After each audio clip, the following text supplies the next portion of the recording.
Shine.fm presents Stronger Together, a show about growing in marriage, parenting, relationships, and community. Here's Seth Tower Hurd. Stronger Together. My name is Seth Tower Hurd. The tagline of this show is growing in marriage, parenting, relationship, and community. And sometimes we're going to talk about what your community can possibly do for big issues. And you might see something on the news and say, I can't possibly have any kind of solution or anything, that I can do positively there. And conversation is going to be all about loving people who are different than you, and also learning to look at, maybe I would say complex world issues or social issues and say, okay, so God did not give me the tools to fix it. I am not the president of a country. I'm not Bono from U2. Nobody's going to listen to me on a national stage. But, as a family, as a small group, as, kind of a crew of friends, as a church, what role do we have in taking Christ into these complex situations?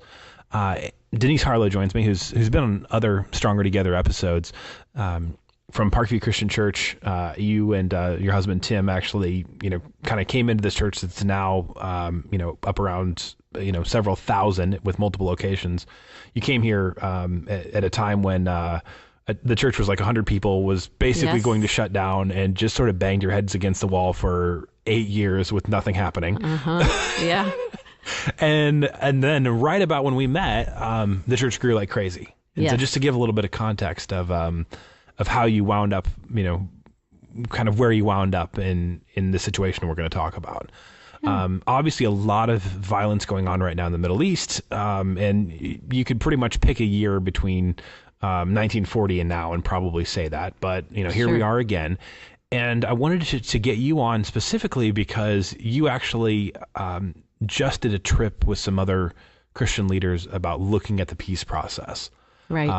How do we not just have a war that goes on for 70 years, and what can we as Christians do about that? Yeah, it was just an awesome opportunity. I have a girlfriend whose husband is a pastor in Arizona, and she had gone to the Holy Land, and she had actually had the opportunity to be in Palestine, the Palestine side of it, a little more than most trips would take you on. And she just heard some incredible stories of people who want peace on that side and were hurting really bad. Most of them are Muslim, but there are some Christians, and they have just experienced some hard times there. And she felt like, as a Christian, she had a responsibility just to share those stories with the world. And so her and Danielle Strickland have put together this organization called Amplify Peace. And it's about women being peacemakers. And the gist of it is just be willing to listen to somebody else's story without judgment, really engaging in it, hearing them, and just stopping right there. People truly feel loved when they are listened to and heard. And we had the experience to both in Israel and in Palestine to hear different people's stories and their perspective and what they'd grown up with and what had happened in their lives. And we just listened. And this organization is amplifypeace.com. And we, as women, just went in to hear their stories. And it was an unbelievable, life-changing experience for me. And I do want to speak for a moment to my kind of personal experience within the last year, actually, meeting several Christians who have been in the Middle East that want what everybody else wants. And, I'm talking about, ethnic Syrian and Lebanese Christians in particular that I've kind of run across. That, we're able to get to the United States and, obviously are in a much safer situation. Yes. But, the whole Middle East is still in a situation where It's always on the brink of war. We have right now Iran and Saudi Arabia maybe dancing with war with each other. Yes. So this isn't just a, well, these people don't like these people because these people are Jewish, these people are Christian, these people are Muslims. There's also this whole other thing going where even within, the world of Muslim nations, that, there could be war brewing. Yeah. Then when we kind of zoom back out to, oh, well, I guess that's sad. I see it on the news, but there's nothing I can do. Right. And it's so far away. It's so far away. That's not necessarily true. Right. You got it.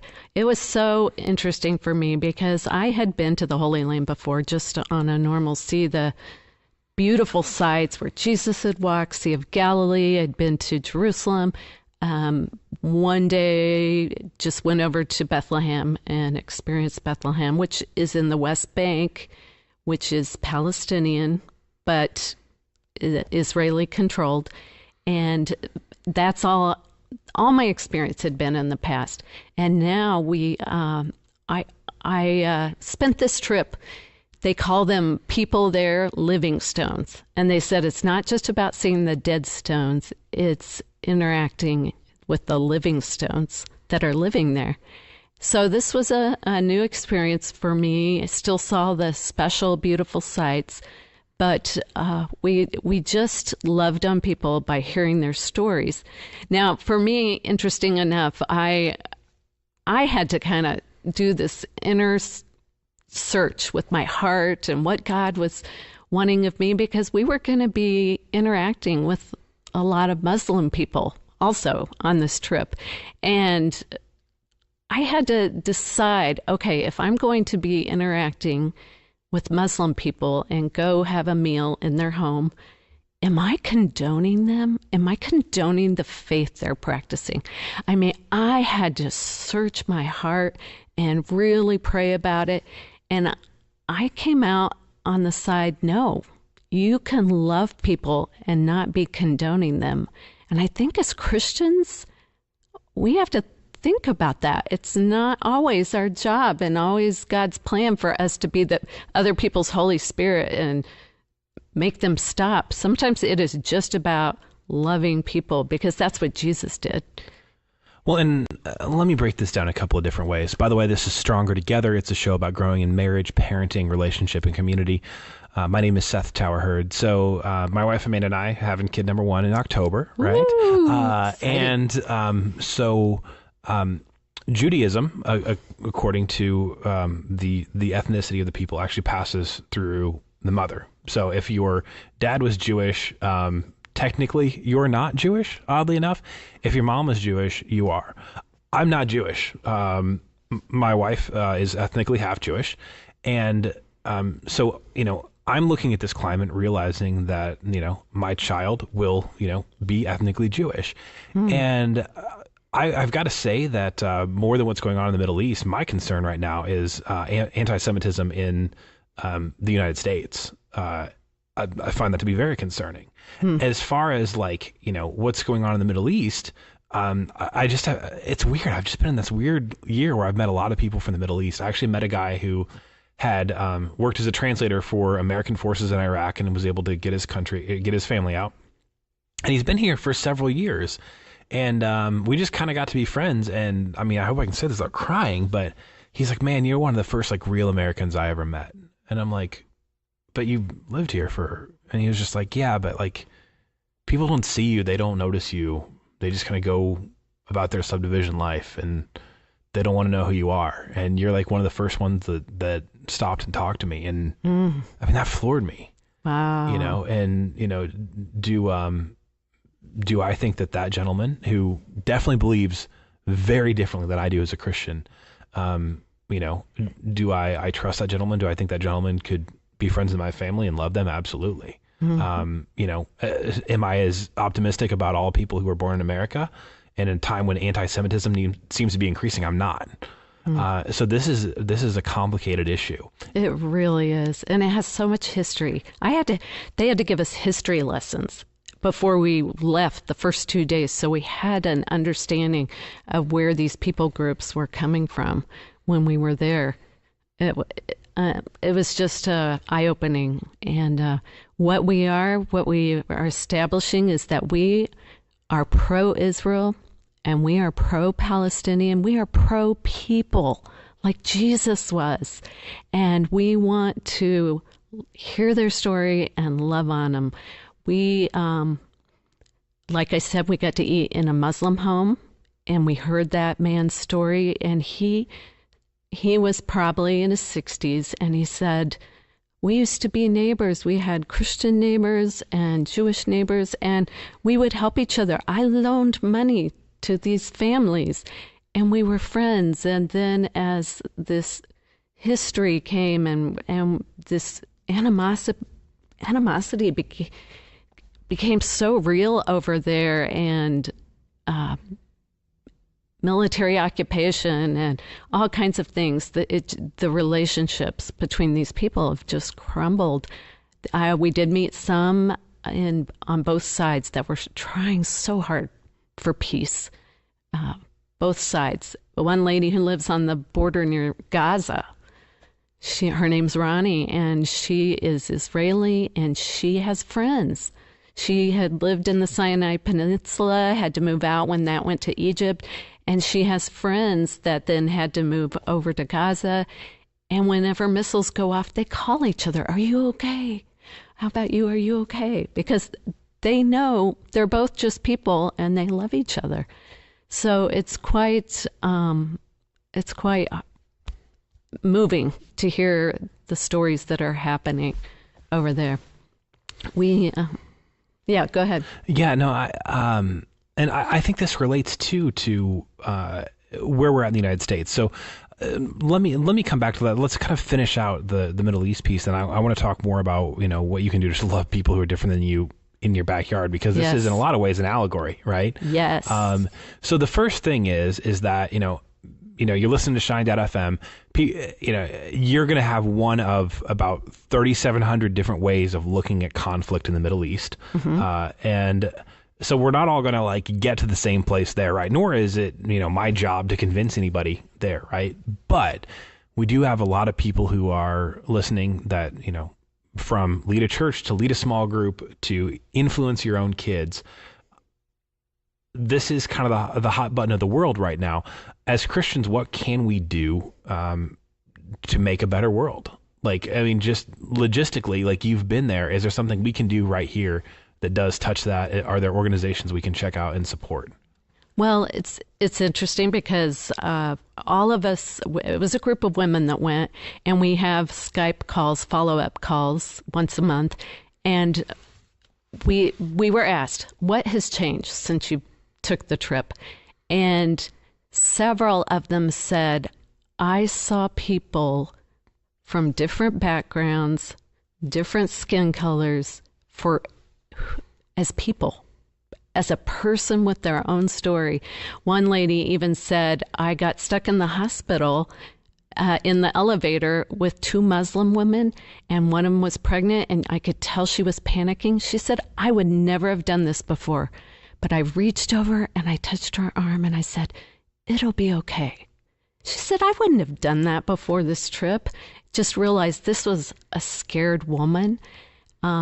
I've also been looking around my neighborhood and seeing, okay, who have I not taken the time to meet and why? Sometimes it's just busyness, if we admit it, but sometimes, we're not, they may dress a little different. Are they Muslim? What are they? And we just stereotype them and don't make any effort.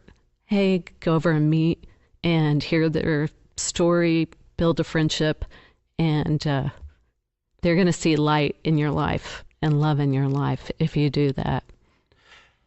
And, when this boils down to the neighborhood level, right? Because yes. we started the Middle East and all of a sudden we're back home again talking about people who are different than you. I recently saw something on social media. Somebody said, well, I was going to make friends with this person and they told me their, political views, which are clearly different than mine. So whatever. And I'm trying to be the opposite of that. I'm trying to realize that whatever you think of whatever president or Congress or policy in any given year, that's going to move and it's going to be something else. But if I'm living in this neighborhood, that person might be there for the next 20 years. And so I don't think I just totally want to torch this thing right now. Right. And you don't know what how much fuller your lives might be by being in each other's lives, and not to make them a project, but you have no idea how their eternity might be changed by you knowing them and you showing them love where nobody else did. And you were willing to take a meal over when a baby was born or when they were hurting or whatever. Our job is to shine like Jesus and love like Jesus. And their eternity will change. Your spiritual growth will change probably more than even just having a Bible study once a week, I'm going to call out something that I'm going to call it a harsh reality. By the way, this is Stronger Together. It's a show about growing in marriage, parenting, relationship, and community. The harsh reality is that there was just another study that said American Christians are just less likely to share their faith. Like, it's just getting worse. And if I can call out that thing that makes you uncomfortable, it's probably made me uncomfortable in the past. I think that most American Christians think there's a kind of person that will listen to what you believe. And that person maybe kind of sort of grew up in church or is, vaguely a theist. Like, they think there's something out there, but they're not convinced, or haven't necessarily formed an opinion about Jesus. And that person I can talk to about Christ. But the person who is already Muslim or Buddhist or, whatever, right? That person's never going to listen to me. So I'm just going to move on. And that's not what Jesus did at all. Not at all. Not at all. And that's only your own emotion that's holding you back, not any kind of reality. That's right. And fear and, am I going to have to get in a debate with this person to have all the answers? No, you don't. You just love them. That's all you have to do. And you don't have to have all the answers right then. The Holy Spirit will lay it on your heart when you need to share something, when you don't, when it's sometimes okay just to say, well, I really care about you all. Let me know what I can do. Or I just am so happy. Do you care if I pray with you or pray for you? And most people are just moved to tears. So there's so much that we can do just by caring and loving. I prayed for somebody recently who has told me repeatedly, I don't believe what you believe, and then was going through something. You want me to pray for you? And just couldn't get there fast enough. Yeah. But if you never go down that road because you say, well, that person's whatever, Buddhist, Muslim, immigrant, militant atheist, whatever. So I guess I just shouldn't talk to them. Well, then of course it's not going to work. Right. And we're not being Jesus. And we say we're his disciples, but we're not being them. This is Stronger Together. It's a show about growing in marriage, parenting, relationship, and community. Denise Harlow joins me. We started out talking the peace process in the Middle East, which she had some experience with. And as we kind of continue down this conversation about just how the one thing looks like the other, you can't get too judgmental about what's going on in the Middle East if, you just don't like your neighbor. Yes. Right. Yeah, and so you said true. you recently, so this is almost a part 2 of this conversation, but you got back I know that you guys in your own neighborhood have been very intentional. Actually, the church we're sitting in, multiple of your neighbors have come to Christ and go to church here. So yes. I know you're not just saying it. A couple of them now work here. It's crazy. Crazy. So what does that process look like for you? What does that life look like for you? Ours started with just a prayer walk.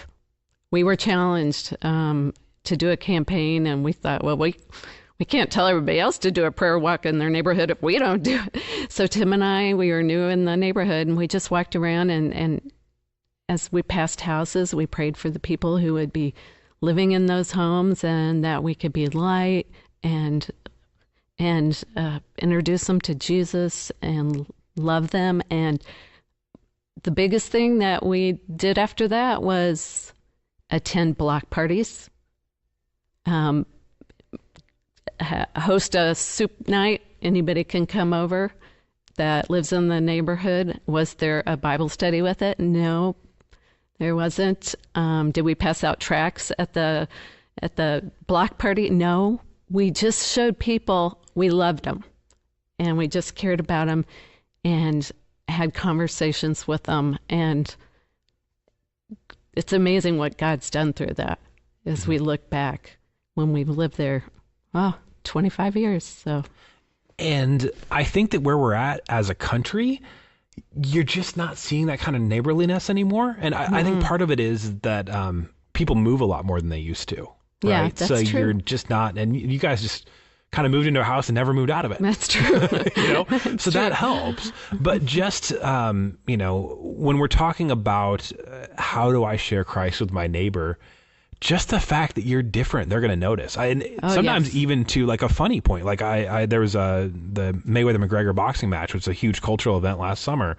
I invited one of my neighbors over who I just kind of seen out sometimes. And he was like, well, what do you want? Yeah. Well, I just wanted to have you over. Well, like, are you selling something? No, I'm not, dude, I'm not selling anything. I'm just having people over and you can come over, that's it. Like there is no sales pitch. I just want to be your friend. And unfortunately we've become an increasingly transient, society to where people think, well, this is a starter house and we're going to move over here later. So I'm just not even going to bother. Yeah. It's interesting. We were sought out by one neighbor that on our street, and the next door neighbor, he was dying of cancer. He and his wife, they had no children, they had no family, and she said, I guess I'm like about all they got, and I'm their neighbor. She goes to our church. So Tim and I stopped by the hospice and I took cookies I bought at Costco and a plant or something like that. We hadn't even seen them because they were never out of their house. But we just prayed for him and just showed her this little bit of love by stopping by.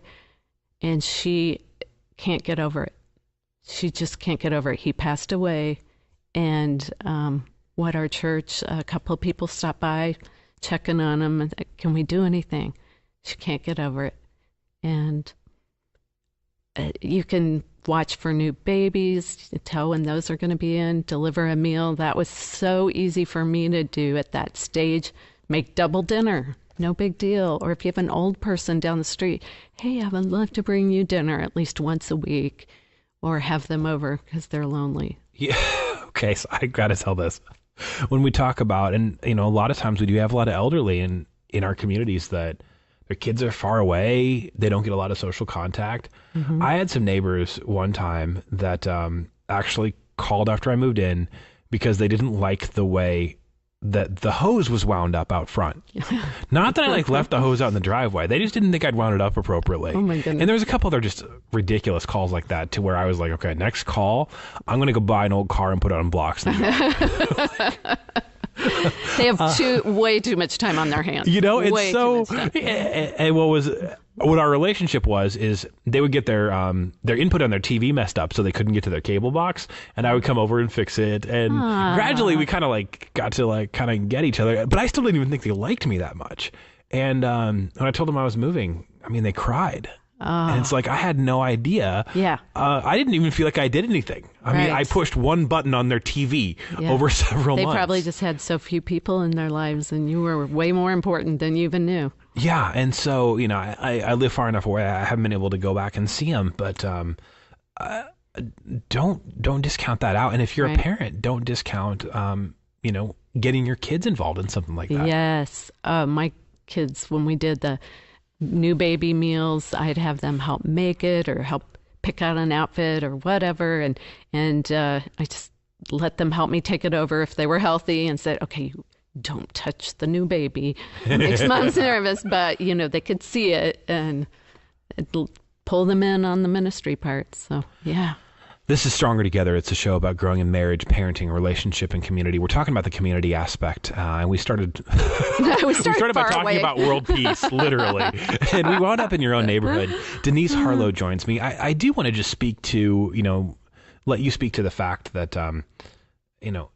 if you're sharing Christ with people, it's not maybe as scary as a lot of people have in their heads. Mm-hmm. And I don't want to discount the fact that some people really do experience discrimination as Christians. Okay. Cause I did once. I applied for a job and they asked me if I could handle diverse clients as a Christian. And I was just like, you know what? I ain't working for you. Bye. So, I mean, it happened in my life, right? I mean, that really did happen. But I've also been in secular academia and in, secular media in Chicago, which is where you would think you would find the most militant, anti-Jesus atheists. And in a lot of cases I did. And you know what? Most of the time they were just like, they were interested in hearing what I had to say. Yeah. And so you think that like, oh, well, this angry atheist is never going to want to hear about Jesus. And most of the time, if like they actually, kind of the whole cliche, if they saw that I cared and they saw I was a legit stand-up person, Yes. That conversation was not scary at all. But I think what happens is a lot of times Christians don't walk across the cubicle, don't walk across the street at home because they start with this place of this person is never going to want to listen to what I believe. Right. And most people actually are pretty interested. Yeah. If you're interested in them, they're interested in you, and you can wait for questions.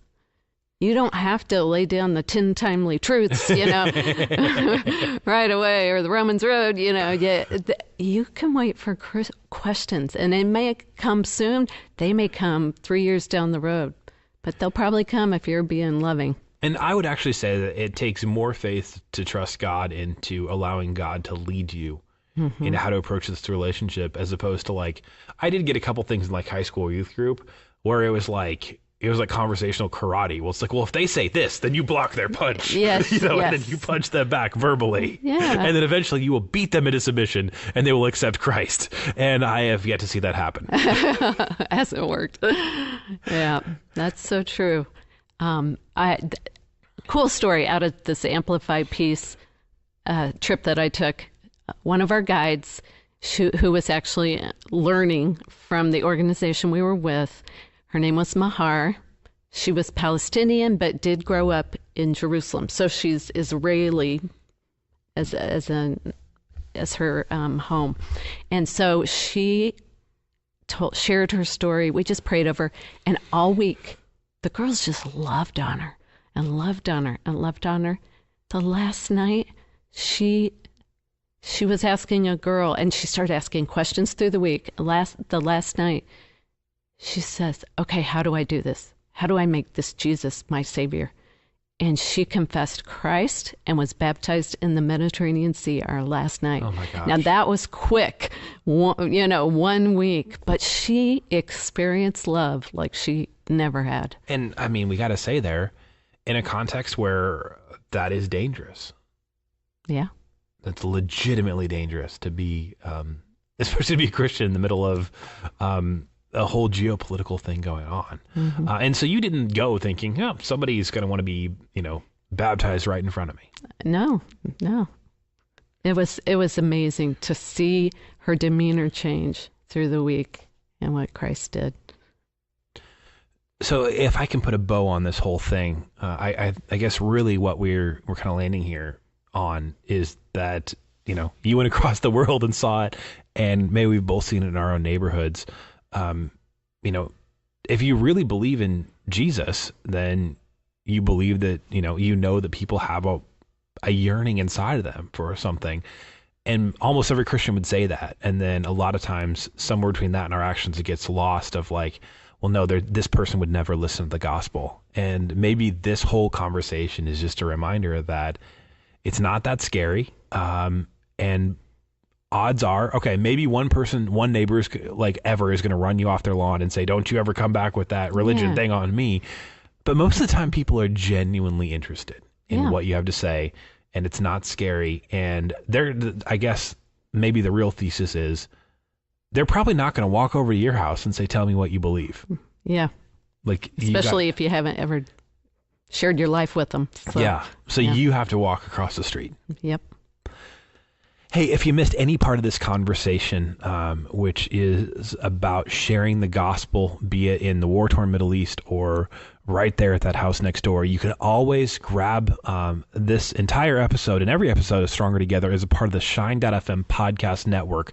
Search Shine.fm podcasts wherever you subscribe to audio. And if you want to grab the video, you can search Shine.fm on Facebook or YouTube. Denise Harlow has joined me. The organization we mentioned earlier is Amplify Peace on the podcast, on the video. I'll go ahead and put a link on there, as well as to your podcast and website if you just want to shout those out as we close out here. Yes, DeniseHarlow.com or Momentum.net, which encourages women to serve God however He might want to lead them. This is Shine.fm. That was Stronger Together, a show about growing in marriage, parenting, relationships, and community. Subscribe to the Shine.fm podcast to catch every episode of Stronger Together, available on the iTunes podcast app and wherever podcasts are available.